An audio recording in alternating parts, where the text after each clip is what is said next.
समीर अर्पिताला घडणार साक्षात विठ्ठलाचं दर्शन.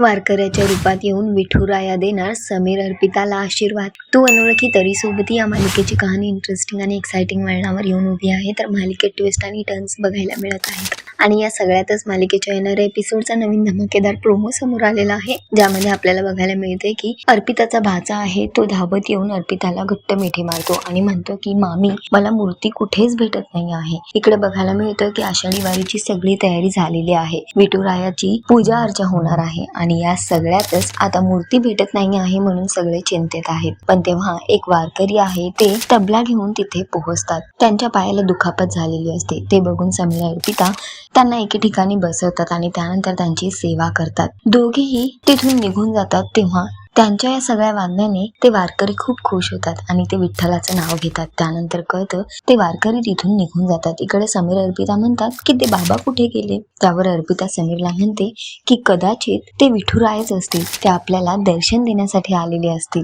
आणि इकडे बघायला मिळतं की घंटानाद होतो आणि त्या तबल्यातूनच जी बाबांनी आणलेली असते तिथूनच विठुरायाची मूर्ती प्रकट होते आणि ती समीर अर्पिताला मिळते. तर हे सगळं बघून सगळे खूप खुश होतात. विठुरायाची मूर्ती मिळते आणि त्यानंतर पुन्हा एकदा भजन कीर्तन सुरू होतं. समीर अर्पिता विठ्ठल रखुमाईच्या रूपात दिसतात. तर एकीकडे फायनली आषाढी वारीच्या निमित्ताने विठुरायाने साक्षात येऊन समीर अर्पिताला आशीर्वाद दिलेला आहे.